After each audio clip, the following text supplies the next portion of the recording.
La información presentada a continuación por Iván Darío Moreno, PhD, rector y fundador de Zion International University, es el resultado de sus estudios y conocimientos personales y representa la opinión de él y sus marcas. Sin embargo, la decisión de asumir, escuchar o interiorizar la información suministrada es responsabilidad de cada uno. Gracias por acompañarnos.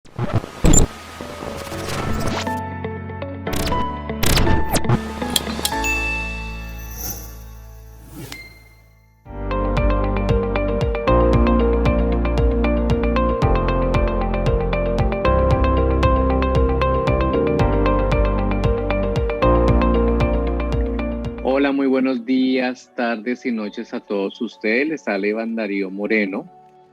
Soy doctor en diseño instruccional y tecnología y les doy la bienvenida una vez más a Neuroeducación. En el programa pasado yo les hablé sobre la arquitectura del cerebro y también les hablé sobre los neuromitos con respecto al cerebro. En esta ocasión pues quiero hacer como una síntesis y profundizar un poco en estos temas porque son muy importantes para todos nosotros, ya sea que seamos educadores o que nosotros mismos estemos aprendiendo de forma autónoma. Saber esto pues nos libera de muchas mentiras, llamémoslo así, de ideas falsas que seguramente nos limitarán en nuestro propio aprendizaje. Como para hacer una síntesis, recordemos un poco ese neuromito que los neurocientíficos están como tratando de corregir, y es con respecto a los hemisferios cerebrales. Como para volver a recordar un poco este concepto, nuestro cerebro fisiológicamente sí está dividido como en dos partes, que es el hemisferio derecho y el hemisferio izquierdo. Y pues digamos que esas dos partes parece que están unidas, ¿sí? Algo así como una especie de puente, ¿no? Como si las conectara. Y tradicionalmente digamos como que se ha localizado ciertas funciones que hace el cuerpo o ciertas habilidades que se aprenden en ciertas partes pues de todo ese cerebro y obviamente de ambos hemisferios. Entonces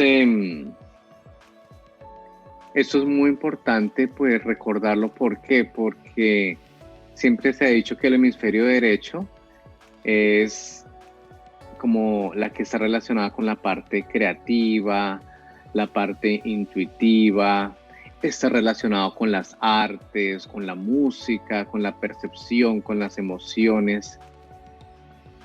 Y la parte izquierda, pues todo lo contrario, la parte lógica, la parte matemática, la parte pragmática, ¿sí? Y a partir como de llamémoslo, de esa percepción que se tenía de la relación entre el hemisferio y ciertos tipos de aprendizaje y ciertos campos del saber. Entonces, muchos profesores incluso decían, bueno, esos estudiantes son de tipo de hemisferio derecho, o este tipo de estudiantes son del tipo del hemisferio izquierdo, y obviamente pues toda la metodología la diseñaban de acuerdo al hemisferio que tenía esos estudiantes. Eso por un lado. Y pues por otro lado, algunas personas eran como catalogadas, ustedes más como del hemisferio derecho, entonces usted debería estudiar, no sé, artes o música. O usted del hemisferio izquierdo, entonces debería estudiar algo más matemático, como una ingeniería, ¿sí? Entonces, pues eso causaba un poco de frustración porque había personas que simplemente como que no encajaban en esa dicotomía, ¿sí? Y pues esto duró muchos años y hoy en día persisten como en esa clasificación binaria de lo que realmente una persona puede hacer y pues el hemisferio que lo hace. Entonces, ya los neurocientíficos se han dado cuenta que el cerebro es mucho más complejo y claro, sí existen, digamos, dos hemisferios, pero también los neurocientíficos se han dado cuenta mediante los escáneres que se han hecho en diferentes cerebros, se han dado cuenta que realmente nuestro cerebro es un conglomerado de redes neuronales. Recuerden ustedes, en alguna ocasión yo les hablé que todo nuestro sistema nervioso está compuesto por algo que se llaman las neuronas, son células, ¿sí? Y las neuronas, cuando ustedes las ven, son muy curiosas porque tienen como brazos, ¿sí? Hagan de cuenta como dedos, tanto en ambos extremos de la célula, ¿sí? Y bueno, eso tiene pues nombres muy técnicos como de dendritas, etcétera, etcétera. Pero lo interesante es que ellas se comunican de esa forma, ¿sí? Entonces hagan de cuenta que en mis manos son dos extremos, o sea, este es un extremo de una neurona y este es el extremo de otra neurona. Y como que acá hay una comunicación, ¿sí? Ahí hay una comunicación.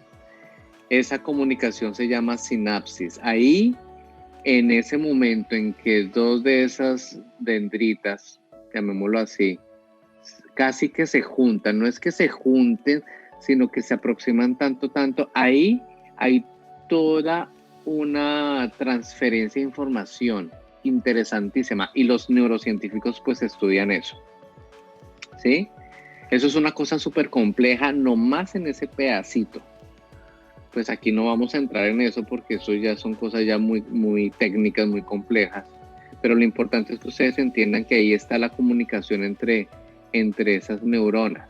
Entonces imagínense esas dendritas o esos deditos se empiezan a de alguna manera comunicar con otras, entonces empiezan a formar como redes, muchas redes. Pensemos un poco como en una telaraña, ¿sí? Ustedes ven que una telaraña son varios hilos que se cruzan, se entrecruzan y eso forma toda una red. Pues así pasa con estas neuronas, se forma una red, que es lo que se llama precisamente una red neuronal. Y esa red neuronal son autopistas. Entonces por allí viaja la información, viajan los datos. Pero en toda esa red hay como centros, digamos como centros o como núcleos en donde pasan cosas mucho más interesantes que yo les había dicho a ustedes que se parece mucho como lo que pasa con los aviones. Es decir, hay aeropuertos muy grandes donde llegan muchos vuelos y hay aeropuertos mucho más pequeños. Entonces, si yo quisiera llegar a ese lugar, pues primero tengo que llegar al aeropuerto más grande y cambiar de avión para llegar a ese aeropuerto más pequeño. Más o menos así funciona esa red. Hay como unos hubs o como unos centros donde pasan cosas interesantes. Entonces son esos centros los que se han identificado con diferentes partes de los hemisferios. Pero en general nuestro cerebro es toda una red muy compleja, ¿sí? De autopistas, de muchísima información que se cruza. Es decir, todo nuestro cerebro está conectado en esa red compleja. Y pues los neurocientíficos descubrieron eso precisamente con todos los escáneres que se hacen. Y ellos empezaron un trabajo muy ambicioso, pero muy interesante, que se llama hacer el mapeo de toda esa red. Un conectoma, ¿sí? Es un mapa de toda la red. Y lo curioso es que ya lo hicieron con una lombriz, una lombriz, un nemátodo. Ya mapearon toda esa red neuronal de esa lombriz. Y eso lo quieren hacer con el cerebro humano. Obviamente un cerebro, digamos que normal, sano, ¿sí? Eso lo están trabajando, se llama el proyecto del conectoma humano. Y pues ya están súper avanzados en eso. Claro, una cosa es hacer el mapeo y otra cosa es poder interpretar toda esa información, ¿sí? Entonces prácticamente uno de los neuromitos que existía antes de eso era que las máquinas o los escáneres podían ver el pensamiento, ver los pensamientos. Hasta el día de hoy no hay ningún aparato, ninguna máquina, ninguna tecnología que realmente pueda ver los pensamientos.